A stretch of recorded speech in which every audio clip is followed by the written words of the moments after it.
Exactement, 7h sur l'ensemble du réseau synchronisé de Zik FM, Chimerdio Biraim. Tous les bons réveils matinaux. Les titres de cette édition, le Centre des œuvres universitaires de Dakar, parmi les mauvais payeurs de la Sénélec, le coup de pointe du doigt à l'État du Sénégal et les étudiants, ces derniers accusés d'augmenter la facture de l'électricité, se défendent. Le coude est au courant et défend même l'usage d'appareils électriques de tout genre dans les pavillons, selon ces étudiants. À Pikine, les chauffeurs de taxi de la gare routière des Beaux Maraîchers ne veulent plus des restaurants installés dans l'espace par l'administration de la gare et demandent que la gestion soit confiée aux restauratrices installées aux abords de la gare routière. La direction oppose un niet et annonce que le problème de l'hygiène pris pour prétexte ne se pose pas. À suivre le reportage du jour, nous sommes à quelques jours des fêtes de fin d'année, occasion pour les parents de faire des cadeaux aux enfants. Parmi les cadeaux, tout sauf les armes factices en cette période de violence, surtout liée au terrorisme. À suivre la page des sports comme tous les matins avec Lamine Gay. La revue de la presse de Fabrice Ngema en fin d'édition. Bienvenue à toutes et à tous. Attendant de retrouver les Traffic Boys, ce sera au cours de cette édition. Sur la liste des mauvais payeurs de la Sénélec figure l'Université Cheikh Anta Diop de Dakar. Une présence qui s'explique selon le chef du département de la gestion du coude par l'engagement que l'État avait pris de payer leurs factures depuis 2001 et qui n'est toujours pas respecté. Khalifa Babacar Diagne a également dénoncé le comportement des étudiants qui, selon lui, gaspillent l'électricité et en font un usage commercial. Nous l'écoutons au micro de Mamoudou Awandjaye. Entre 2002 jusqu'à 2007, le coude ne budgétisait même pas les factures d'eau et d'électricité parce que c'est l'État qui s'était engagé à les prendre en charge, raison pour laquelle nous profitons de votre antenne pour lancer un appel aux étudiants pour qu'ils sachent qu'ils ont une responsabilité par rapport à ces factures d'électricité. Beaucoup d'étudiants s'adonnent à des pratiques illicites dans les chambres et nous avons instruit notre service de sécurité à visiter toutes les chambres d'étudiants où il y a des pratiques illicites qui ne sont pas compatibles avec les études, avec la vie sociale dans un campus, pour que ces pratiques soient interdites dans le sens de diminuer les factures d'électricité. Sachez que les étudiants n'ont pas tardé à réagir aux propos du chef du département de la gestion du coude qui les accuse d'être à l'origine de la facture trop élevée de l'électricité. Selon certains d'entre eux, il revient au Centre des œuvres universitaires de Dakar de prendre ses responsabilités en s'acquittant de ses dettes. Selon eux, la direction du coude qui autorise l'utilisation d'appareils électriques de tout genre est au courant de ce qui se passe dans les chambres et pavillons. Reportage Mamoudou Awandjaye. La vie des étudiants à l'UCAD va souvent avec les petits commerces qui accompagnent leurs études. Ils y mènent différentes activités qui ont pour nom impression, photocopie et coiffure. Ces activités, aujourd'hui dénoncées par le coude, leur permettent, selon eux, de vivre d'une manière plus ou moins décente. Vous savez, je crois que les étudiants n'ont pas d'autres sources de revenus. Il y a de ces personnes qui sont obligées de mener quelques commerces au niveau de leur chambre. Là, c'est évident. Et ça ne peut pas changer beaucoup de choses, parce que pratiquement les machines avec lesquelles les gens impriment sont les mêmes machines qu'ils utilisent pour leur connexion de recherche. Les étudiants s'étonnent même que la direction du coude ne s'offusque que maintenant de leurs pratiques. Selon certains d'entre eux, les autorités du Centre des œuvres universitaires de Dakar ont connaissance de tous les appareils utilisés dans le campus. Les étudiants ne peuvent pas forcer le coude à faire quelque chose qu'ils ne veulent pas. Donc si on apporte des rejets ou bien qu'on fasse quelque chose à l'université qui ne leur plaît pas, c'est de leur ressort, mais pas de notre ressort. Et au coude de réglementer tout ce qui se passe, la consommation de l'électricité. Parce qu'ils ont la possibilité de faire la vérification. Bon, les imprimantes, quand ils montent, ils ont des visibles au niveau des portes. Donc, si les imprimantes sont au niveau des chambres, c'est qu'il y a la complicité du coude là-dedans. Quant au gaspillage, les étudiants qui l'ont dénoncé trouvent que chacun d'entre eux n'agit à l'UCAD que de la manière dont il était habitué à agir chez lui. Et puis nous restons à l'Université Cheikh Anta Diop de Dakar où la 3e édition des doctorales de l'école doctorale des sciences juridiques, politiques, économiques et de gestion s'est ouverte hier. Durant 4 jours, les étudiants d'année de thèse vont présenter leur travail de recherche au public, des moments riches en plaidoirie de la communauté universitaire. Ces étudiants demandent plus d'accompagnement afin que l'université puisse jouer son rôle auprès de la population. C'est un compte rendu de Ndeye Dimela. 28 étudiants en année de thèse choisis pour présenter leur travail au public. Un travail qui s'est intéressé cette année à l'actualité dominée par le terrorisme, entre autres. François-Joseph Cabral, directeur de l'école doctorale des sciences juridiques, politiques, économiques et de gestion. Nous utilisons comme prétexte les travaux des doctorants pour les sortir de leur cocon et leur demander d'aller expliquer très simplement, sans un langage ésotérique, leur travail. Ces recherches vont permettre à l'aide à la décision, mais ces vocations premières seront de faire avancer la science. Le propre d'un scientifique, c'est d'utiliser une démarche rigoureuse pour démontrer son idée directrice. Toutefois, beaucoup de choses restent à faire pour que l'université soit réellement au service des populations. Abdoulaye Sakho, professeur de droit. Quand vous allez dans beaucoup de pays, l'université est placée sur un piédestal. Les chercheurs sont dans des positions qui sont très importantes. On leur donne les moyens d'arriver à solutionner. Je donne souvent l'exemple de certaines maladies que l'on ne retrouve qu'en Afrique. Je me suis dit, si ces maladies existaient en Europe, peut-être ils auraient disparu depuis longtemps. Aujourd'hui, le paludisme, il est encore là et il continue à tuer. Nos universités ont plus que jamais besoin de financement pour faire avancer notre pays. Les doctorales 2015 ont été d'ailleurs une occasion pour les chercheurs de demander plus d'accompagnement. Et puis, nous vous le disions en titre, à Pikine, les chauffeurs de taxi de la gare routière des Beaux-Maraîchers haussent le ton. Ils dénoncent le manque d'hygiène dans les restaurants établis dans la gare routière et la mauvaise qualité des plats proposés par les restauratrices. Selon eux, la conservation des aliments pose un réel problème. Ils demandent à la direction d'autoriser l'accès aux femmes restauratrices établies en dehors de la gare routière. C'est un reportage de Younous Abaldé. À la gare routière, les Beaux-Maraîchers de Pékin, ce n'est plus le parfait amour entre les chauffeurs de taxi et la direction de la gare routière. L'atmosphère est polluée par une affaire de nourriture. Les chauffeurs de taxi dénoncent la mauvaise qualité de la nourriture proposée par les restauratrices. Beaucoup de gens ont ressenti des douleurs après avoir mangé dans les restos. Moi, j'ai une fois mangé de la viande pourrie. Ils ne doivent pas nous imposer de se nourrir là-bas. Pour les chauffeurs de taxi, il est anormal que la direction les oblige à se nourrir dans les restaurants qui se trouvent dans l'enceinte de la gare routière. Mieux encore, ils exigent que les femmes qui les vendent le repas de midi dehors aient accès à la gare routière. Moussaka est un chauffeur de taxi. Ici, il n'y a aucune hygiène. Nous voulons que les femmes qui nous vendent dehors aient accès à la gare routière. En outre, les chauffeurs de taxi ont également profité de cette occasion pour dénoncer d'autres difficultés qu'ils rencontrent quotidiennement. Nos clients restent sous le soleil. Ils n'ont pas où s'asseoir. Notre tableau d'indication est aussi détruit depuis longtemps. Pékin, Younous Abaldé, Zik FM. Younous Abaldé, l'administration de la gare routière oppose un niet catégorique sur cette demande des chauffeurs par la voix du chargé de communication de Saint-Transco.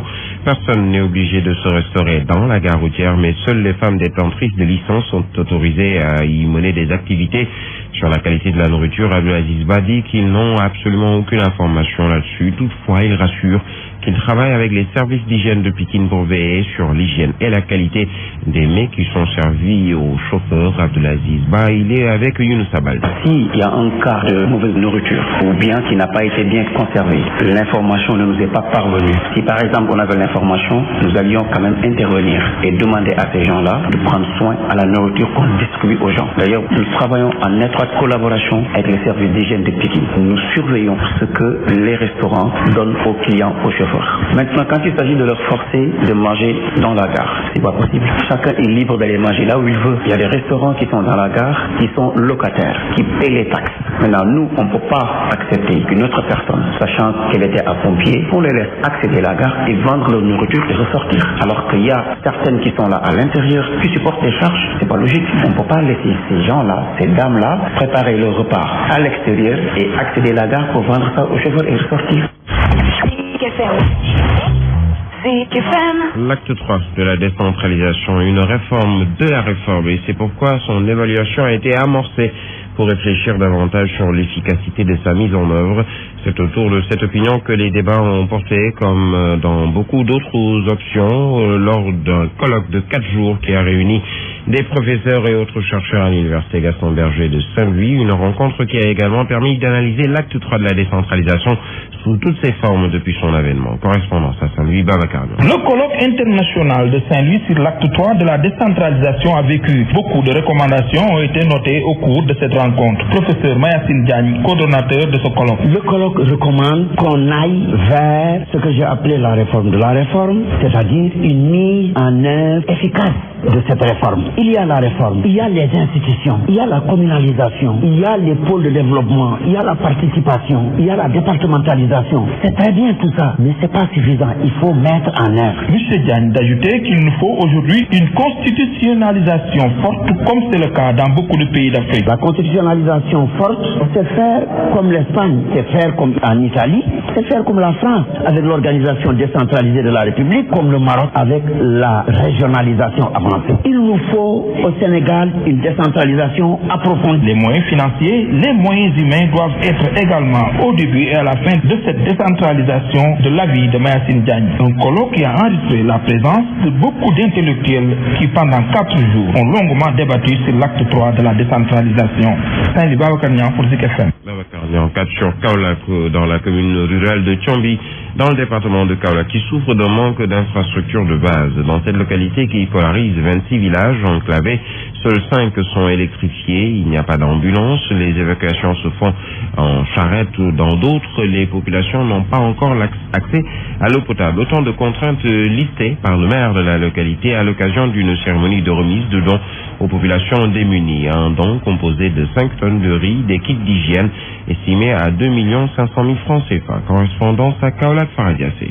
Cet élan de solidarité à l'endroit des populations de Tchombi traduit la nette volonté du maire de la localité de s'atteler aux préoccupations de ses administrés. Alexandre Ngom. Nous avons quand même pu distribuer des vivres à 200 chefs de famille. Nous ne comptons pas nous en arrêter là. Notre objectif n'est pas de régler ponctuellement les problèmes des populations, mais c'est de les mettre dans des conditions qui leur permettent d'avoir en tout cas un minimum de conditions de vie acceptables. Un geste de haute portée salué par les bénéficiaires. Fatou Koli.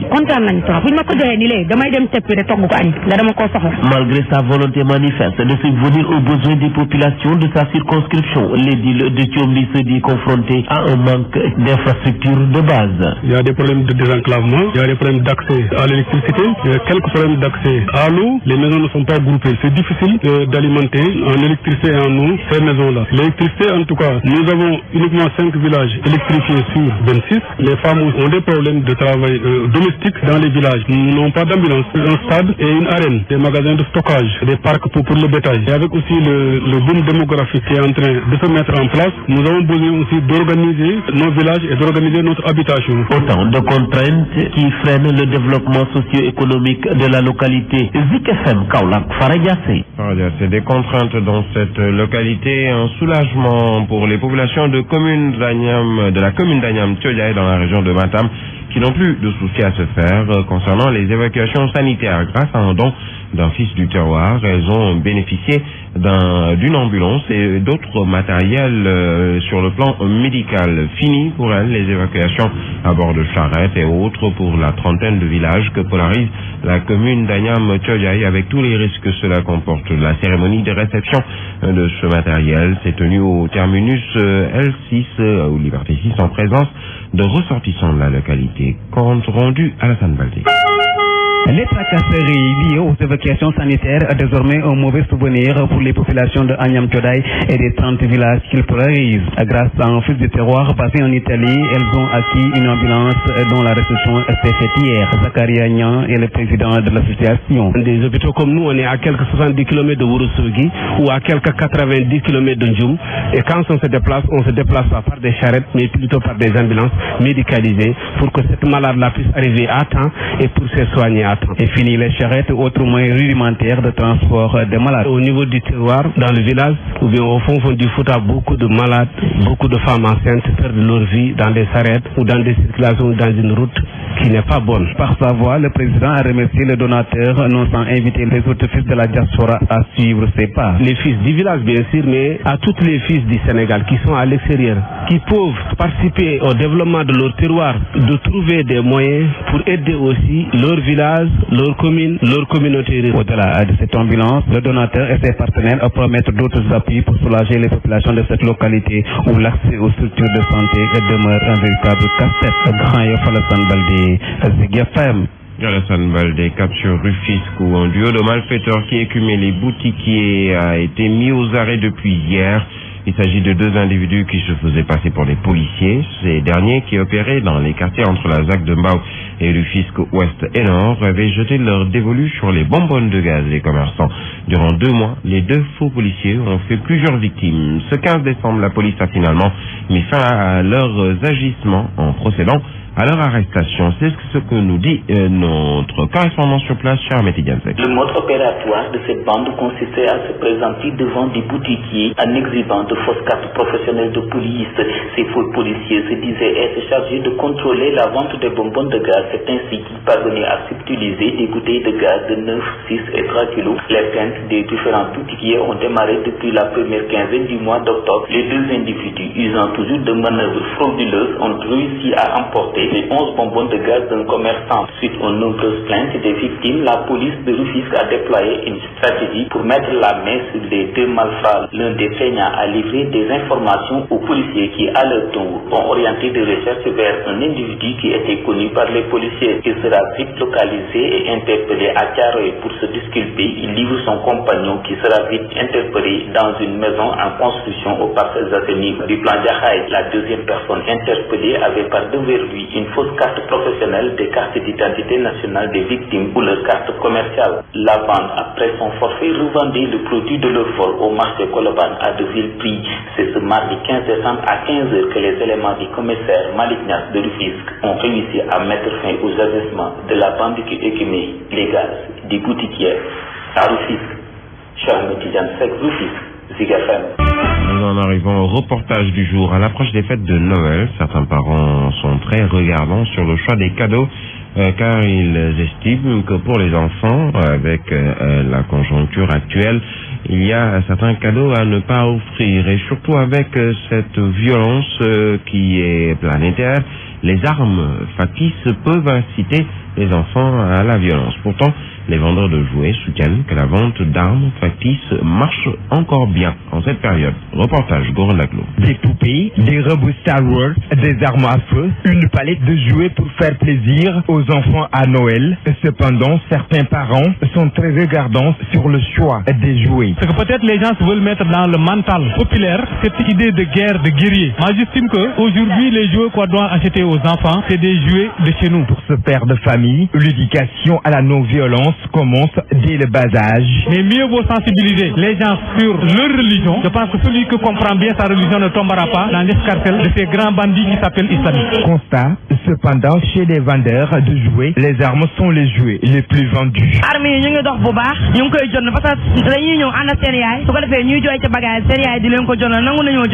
Noël, une fête pour les enfants. Des parents sont partagés entre le désir de faire plaisir à leur progéniture en cédant à leurs envies et le souci de les préserver des racines de la violence.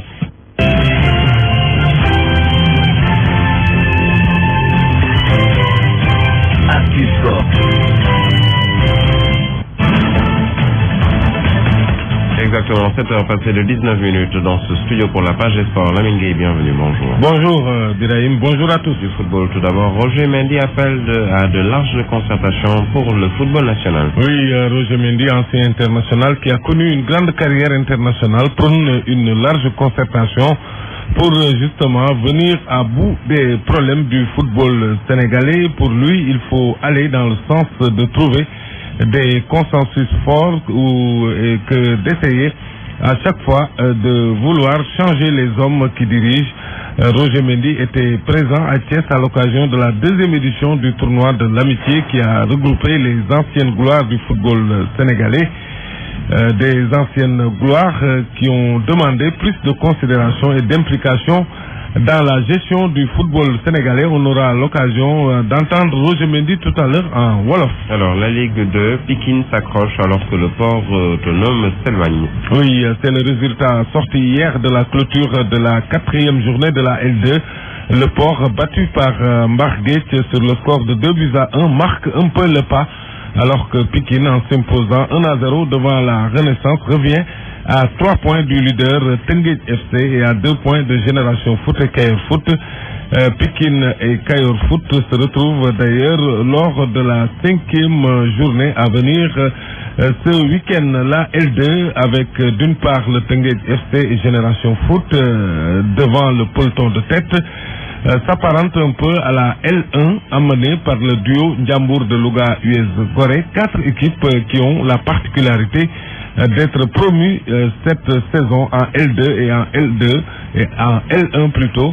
On verra maintenant ce que cela va donner d'ici la fin de la saison. Un cap sur la France avec la suite des 8e de finale de la Coupe de la Ligue. Oui, à venir ce soir Bordeaux, Monaco, le Paris Saint-Germain qui joue Saint-Étienne, Lyon qui sera opposé à Tours FC et puis Bourg-en-Bresse reçoit Marseille. Notez hier les qualifications de Lille, Toulouse, Lorient et Guingamp en quart de finale de cette Coupe de la Ligue.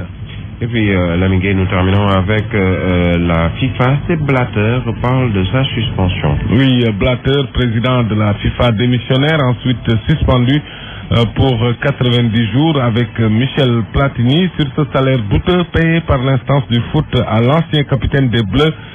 C'était sous le magistère du Suisse. Blatter doit être entendu ce jeudi par la chambre de jugement de la FIFA, tout comme Platini.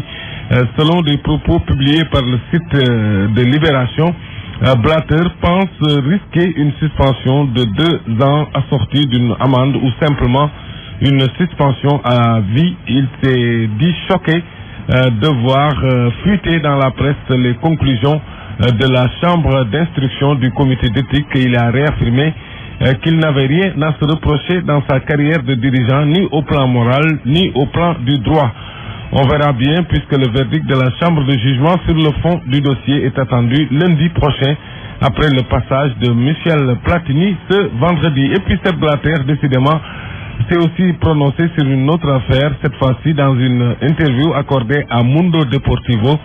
Et c'est pour annoncer que les 2 clubs madrilènes, le Real et l'Atlético, peuvent subir la même sanction que le Barça. Cette sanction sur l'interdiction de recrutement, une enquête similaire a visé ces 2 clubs, une affaire donc à suivre. Voilà, Birahim, pour la page. Merci à vous, Lamine, 7h22.